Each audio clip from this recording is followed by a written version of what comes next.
What's up, everybody? Welcome back to the Overwatch League Report. I'm your host, Tamor, filling in for Brian, but I'm joined, as always, by Ben. Ben, how's it going? It's going good. I'm always here. Never missed an episode. Never missed an episode. Perfect record. You can even check out last week's episode to get further proof of that. But yeah, so let's talk about last week's matches. This was like it felt like a really long week in a nice way. Like a lot of these matches went quite long and late, and we had a lot of matches that went to 5. I think it was like 6 or 7 in total. Even in like day one, I think it was like 3 out of the 4 matches went to 5.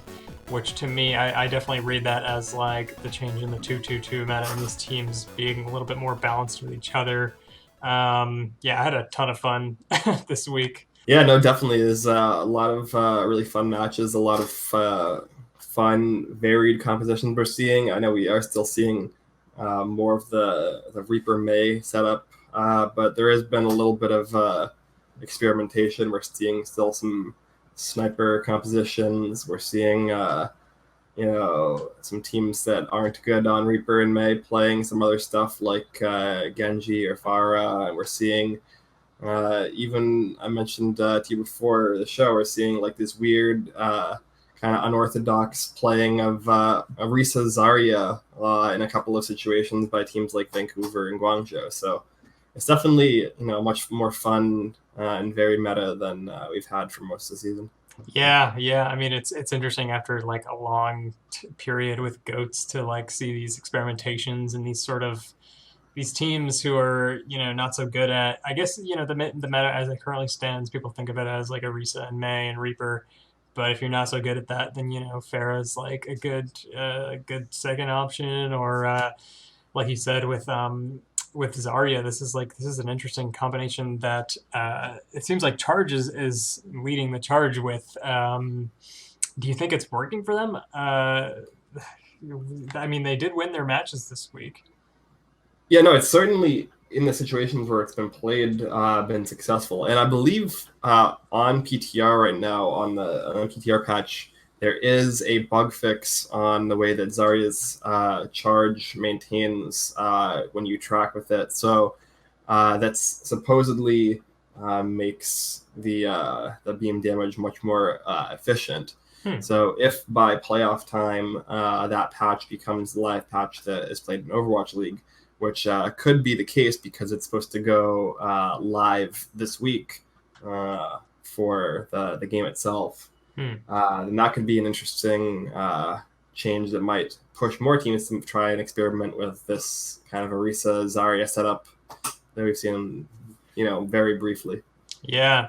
And really quick, do you think we would see Sinatra jump back on her, or is he firmly in his DPS position as we saw he like kill it this week?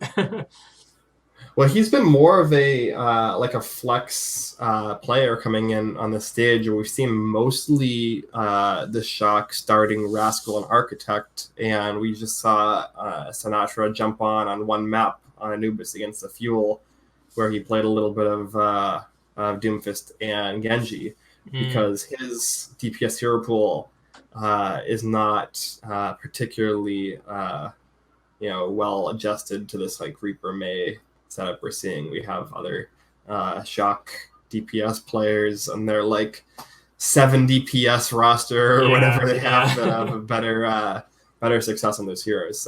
We did see Summon Sue this week jump back on the Zarya for a little bit for the Titans. So I think it's possible that if Zarya becomes more powerful through a balance patch coming in, or like a bug fix or whatever, that we might see some. We might not have seen the end of the Sinatra Zarya.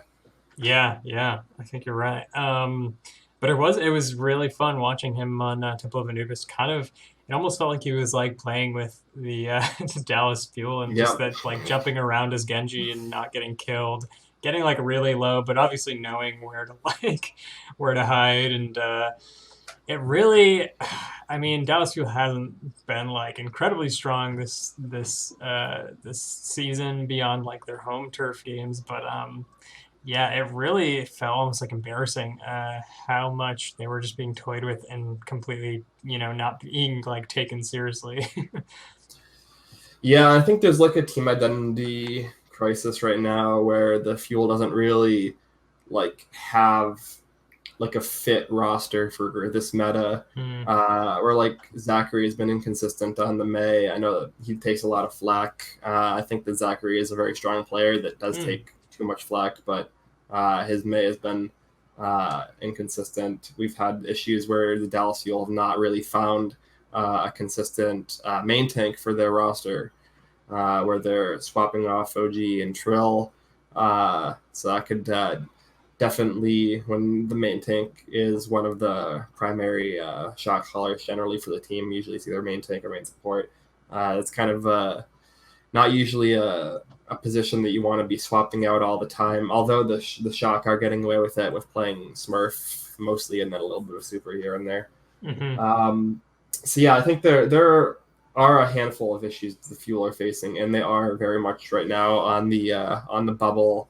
Like they're like in the I think they're in 14th place right now, 15th Mm. maybe.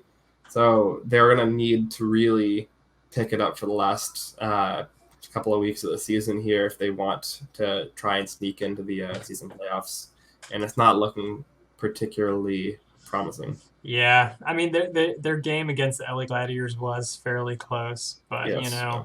a lose is a lose. But like I mentioned, we did have a lot of very close games throughout the week, and one that was like super super fun was London versus Vancouver. Vancouver came out on top in the end, winning 3-2. Going to five. But this is a game that really could have gone either way, and it was just so fun.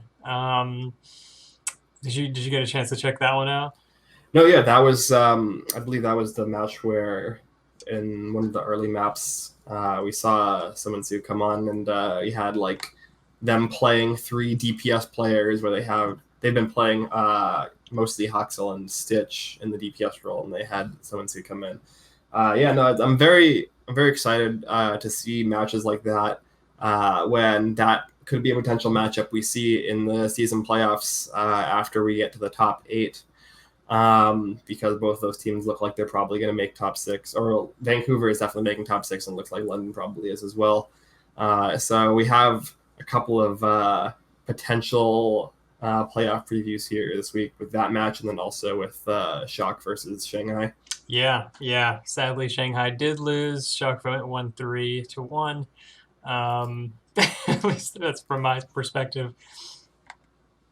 Yeah, I mean the issue with Shanghai right now, I think, is that they were succeeding a lot last stage, and obviously ended up winning last stage playoffs because of multi DPS comps with Gamsu and Ball, where they're Right. running triple DPS, and they can't do that as much now. So I think a lot of the practice they put in to those multi DPS comps are kind of like going by the wayside because they can't get away with playing that kind of like a wild style anymore because they are forced to play the second tank position. And I think they have been struggling with adapting, but I think they are still a favorite to at least make it or like have a good shot to make it through the play-in bracket, Hmm. and then they have the time I think to really get in their feet, and they have been performing. Like I mean, the Shock are still probably one of, if not the best team in the league. So like I mean, it's not Yeah. like losing to the Shock is not like a death knell or like oh we should write off the Dragons at this point. Like no, it's still like it's not really a huge indicator of their potential for success going forward. But the Shock are a team that will stand in their way in the season playoffs, and the Shock are probably at this point the favorites to win the whole thing. So I think you're right. Yeah, and it's you got to yeah, consider that this is like this stage is just something totally different. Me and Brian were talking about this last week. How it's so odd that things were just changed up last stage, and I do think that's sort of this match was sort of an outcome of that, where Shanghai, I feel like if you give them a little more time to adjust to this, they could have that match could have been even closer.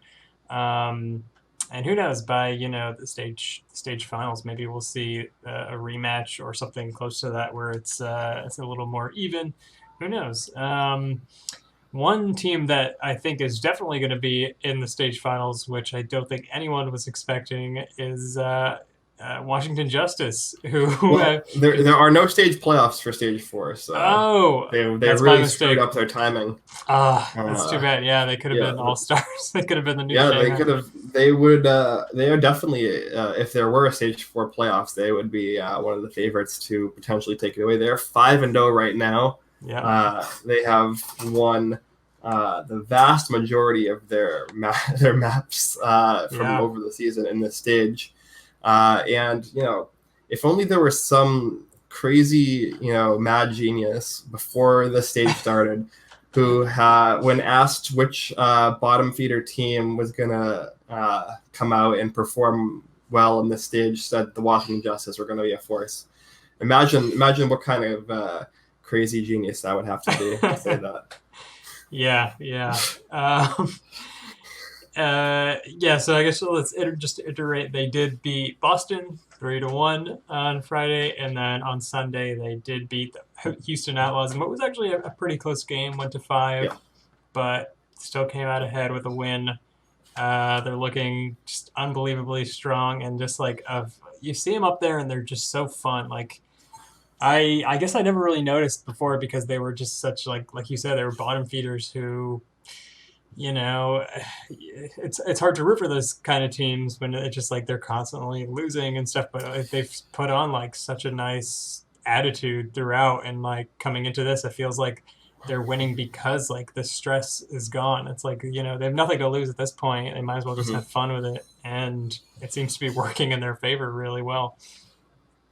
Yeah, and I mean this meta is like extremely good for them. Like I mean, we have Giannis who had struggled previously on Reinhardt, showing that Mm, he's much more capable on Orisa. We're seeing Corey and Stratus, where this meta is basically catered like directly towards their strengths in the DPS role, where Stratus has been one of the premier maze that we have seen, and Corey is able to play Reaper and these sniper heroes like Widow and Hanzo very hmm. strong. And like that's basically like the 95% of the DPS core that we're seeing in these compositions. Sansum has really stepped up where he had kind of struggled before in his role on Diva in Goats, where now he is playing a lot better, where he's not being forced into this play style that didn't really seem to fit the way that he kind of approached the hero. And we're seeing, players like Arc as well being able to flex a little bit and play kind of these different heroes and really demonstrate his flexibility, where he's being seen on heroes like Batiste and he's being able to play a little bit of Mercy here and there. Mm. So yeah, I think the team overall is very strong. Yeah, Um, Sansom had like I think he was just really instrumental in their win against Houston yes, Outlaws. against Houston, yes, There was yeah. like, I think it was Hanamura where they were, in my mind, I was like, okay, this is like, they're going to lose. They have like Mm-hmm. 20 seconds to get to spawn, and like their Orisha's, or they have 20 seconds to get to the point, and Orisha's Yep. at spawn. And Sansom comes in, eats the Mei ult, and like, obviously Corey pops off and like snipes everyone in the head with Hanzo, and it was just like it was so insane. And I think even they were like shocked. They were like, "Wow, we did it!" Like, it was so fun. Yeah, But I'm very excited to see them perform well, and I'm very excited to see what they can potentially do next season. I mean, obviously, it's you would hope at least the meta would shift a little bit by the start of next season, but there is the 2-2-2 lock for sure. So hmm. we're at least going to have players like Corey being able to actually perform on heroes that he's good at. Yeah, and who knows? Maybe we'll see some trades by next year, and Mm-hmm. they'll be like the new Shanghai essentially. One team that we've seen, you know, unfortunately go downhill is NYXL. I mean, they did win one of their matches this week, but they did lose to Guangzhou Charge in my mind, in an embarrassing 4-0 Guangzhou Charge coming out ahead. And Yeah, it's just like in their match against Hangzhou Spark, which I mentioned they won, but it was close. It really could have gone either way. What is happening? This team was like so dominant, and now they're just kind of like choking. Yeah, I mean, you think NYXL and choking him more iconic duo, right? Right. Uh, usually they wait until the playoffs, but they're starting early this time. Yeah. Yeah, I mean, I would definitely agree that the charge match, like you talked about, the shock kind of playing with the fuel. I feel like the charge were playing with the XL at several points during that match, Yeah. where you have like Nero just kind of like screwing around and like getting like multi kill dragon blades and stuff like that. Like it Yeah. was very embarrassing. They were making very like bad, obvious mistakes and just getting like picked off in situations they shouldn't be. Jonak has looked very uncomfortable on Moira, which has been like the primary flex support hero that we're seeing in this meta, Hmm. where he's like being forced to kind of play Ana and Zenyatta in places where a more flexible player might choose to play Moira, and Mm. it's not exactly working out because it's not an ideal composition choice, but it's because Right. he has this, he doesn't seem as confident on Moira. And we're seeing Animo play very sloppy. We're seeing Mono look very uncomfortable on Arisa, and as well as in terms of the Anubis map versus the charge. I think like a good summing up of how they're playing is when Mono like goes into scout and just like gets immediately killed on ball. It's like Yeah. this is like the sloppiness that we're seeing from this team, where we are seeing like some good play. I think Meko is still performing well on Diva, and I think that Libero, when he was allowed to play, uh, when he was allowed to play Farah, he was very strong, but he's just not like flexible enough to play May, in my opinion. I think Yeah. that he's definitely struggling in that role. I think that when we're seeing teams like the Justice really succeeding because they have these players that are able to fill the roles that the meta calls for. I think we're seeing the opposite with the Excelsior, where they've kind of built this like starting six through the goats meta, and they're being a little bit stubborn, not being like using the depth of their bench. I don't Yeah. know. Like it's tricky because I don't think that Sabielby or Pine could do much better except on a sniper role, but Nene is also very good on sniper. Yeah. Though Yeah. he's not good on Reaper in my opinion. Hmm. But they have like Flower on their bench who maybe could do something different, but they definitely have a tough road to haul going into the playoffs. Yeah, I really do think it would help if they mix it up, and it certainly doesn't help them that Nero and Happy were like destroying on DPS. Um, what else? Yeah, so Vancouver looking quite strong still. Do you think we're gonna see San Francisco versus Vancouver in the end? Or is Vancouver, I guess, let me rephrase the question. Is Vancouver still strong enough to go toe to toe with San Francisco in this new meta? Um, I think that it's possible that we do see that as the ultimate grand finals for the season. I think the Shock have a much better chance of getting there than Vancouver, Hmm. who has been definitely like of the teams who succeeded in the GOATS meta. I think Vancouver is probably the second or third best team in this meta, which puts them in a good spot. Hmm. And they are seeded number one going into the playoffs, so they are going to have the most favorable playoff seeding, presumably. Hmm. So they will have a pretty good chance of at least making the semifinals because they'll be playing the eighth seed, who will be coming out of this play-ins bracket, which could Hmm. theoretically be anybody because it's single elimination, and Yeah. this is a pretty random meta.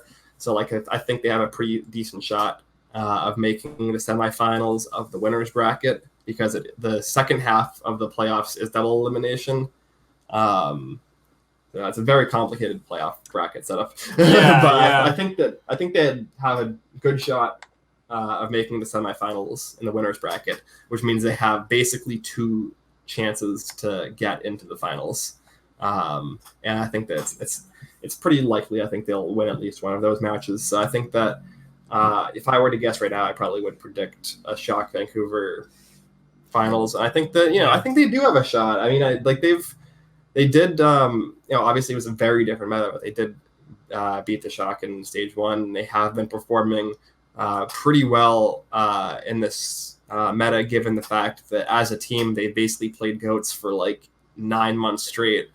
Right, So yeah. they've made a very good transition, in my opinion. I think they have the flexibility to perform. What do you think? I agree. I in my head, I really don't see New York coming out of this. They're in such a slump, and they seem so stubborn. It just seems like if anyone, it would be New York to be. And I think San Francisco, I think without a doubt, is going to be the finals.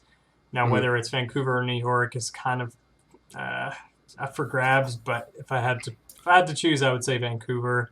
Even just Yeah. looking at the last few stages, it seems like that's definitely the end result there.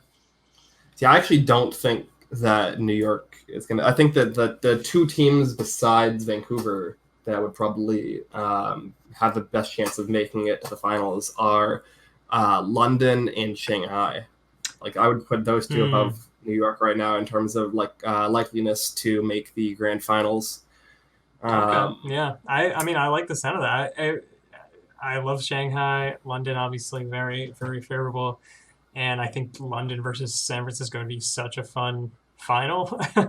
um, but also Shanghai versus San Francisco would be really epic. That sort of a rematch, if you want, of the stage 3 finals. Um, yeah, I like the sound of that. Yeah. I would say those are the 4 teams. Like, those are the 4 teams that I could see having the most shot of making it to the season playoff or the season finals, the grand finals. So, we're obviously going to be there in Philadelphia next month when this happens. So Yeah. hopefully we have 2 teams that are going to really bring it. And I know that you're not a fan of the Shock, so I think that you'll probably root for whoever isn't the Shock. Shock are there.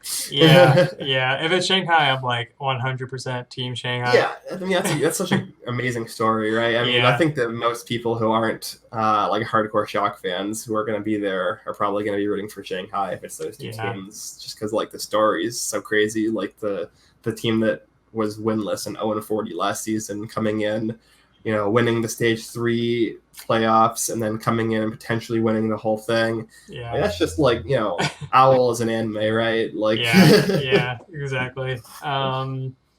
So yeah, so we've looked at sort of what are the top spots, but I guess let's take a closer look at these sort of mid-range spots. We were talking a little bit before the show about LA Valiant's spot, or at least where they could end up. Um, and you're talking about how they could potentially steal this 12th place spot from Chengdu or the Rain. What do you think the likelihood of that is? I don't think it's that unlikely. It's basically Mm, like a half game or 1 game difference between them and Chengdu, who've been, they've been pretty strong this stage, but they're still a team that can lose at any point. They have had consistency issues as well. The Rain also have had consistency issues throughout the season, although they have been performing well. They didn't play this past week, but they have been performing well in general in this hmm meta. So I think that uh, you know I could see any 2 of those 3 teams making it, and I think that that's definitely the point right now we're at, where I think that the top 10 teams, everyone from Philadelphia and above, even though Philadelphia has been struggling, I think there's enough of a cushion there hmm that hmm where all those teams are probably at least in the the 7 through 12 play-in bracket, and it will be a fight between Atlanta, Chengdu, and Valiant these last 2 weeks to get that 11 and 12 spot. And I think that it could be a really crazy underdog story for the Valiant as well, who started the season 0-7 in stage 1. Mm-hmm. Yeah, I think you're right.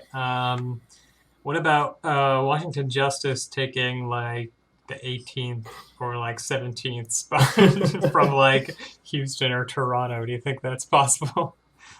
Definitely. I mean, I think Yeah. that they're at this point favored to probably win the last 2 matches of Yeah. the season. Toronto has been looking extremely underwhelming. Houston has been looking inconsistent. I don't think they can, but I think it's very unlikely mathematically that they can pass Houston. I think they can pass Toronto and Boston, though. Yeah. Who are both teams that have struggled basically for greater part of the season. Yeah. Poor Boston. So yeah, I think Washington could end up in like 16th place or something like that, and which is way higher than I think most people would have put them, a month ago. Yeah, definitely. All right. Well, you heard it here, folks. Washington Justice, the team to look out for, according to Ben, for like, the first For next time. season. For next season. Yeah. Yeah, so I think that's basically all I wanted to cover for this week. Is there anything else you wanted to add, Ben? I'm very excited. There's 2 weeks left in the regular season, and then we have like a million days of playoffs because of this like insane playoff structure we have, where we have like this single elimination play-in bracket, which is 3 rounds, and then we have a double elimination playoff bracket with the top 8, which is 3 rounds winners and 2 rounds or 3 rounds. Hold on. I think it's 3 rounds winners, 2 rounds losers, and then the finals. So like, that's what a lot of rounds. Yeah. That's like 9 rounds of playoffs that we have to get through after these last 2 weeks. So yeah, very excited. We have like a month and a half left before the finals here. So we're wrapping everything up here. I mean, this is going to be great. We do have the rivalry weekend, which will be really fun. Yeah, Kit Kat weekend. Kit Kat weekend. Kit Kat, spent a lot of money for that sponsorship probably, so we should say their name. So we have to say it every time. Yeah. But yeah, it's gonna be a blast. Like just all these like the best teams basically fighting head to head with each other for these top spots. Very excited for the season to finish out. Very excited for the playoffs. Very excited to go with you and the whole Wicked Good crew to Philadelphia to watch our 2nd consecutive Overwatch League Grand Finals in person. Yeah, exactly. We'll definitely vlog it a bit and make a video about it. So definitely keep your heads up for that. There might be some more shenanigans like last year where what's his name, the DJ Khaled. DJ Khaled just completely bombed. And it was great. It made like the whole weekend. Yeah, that was certainly something to experience in person. Yeah, exactly. And hopefully I really hope these finals are closer than last year. As fun as it was, the last day was kind of just like London rolling, and I get it. They want to go home. They want to just like win and call it a day and go back to Korea. But I'm really hoping this year it's just like we're here till midnight, whatever. We want as many maps as possible. It's humanly possible. Everything just goes to the last lap. The last hold. But yeah, all right. I think for this week, that's about it. Thank you guys so much for watching. Make sure to like the video, subscribe, hit that bell button if you haven't already. And yeah, make sure to look out for other content that we're making. We're making a lot of great Let's Plays and stuff. We're kind of getting back into streaming on Mixer. Ninja has turned the tides in that sense. And other than that, thank you guys for watching. We'll see you next time. Bye.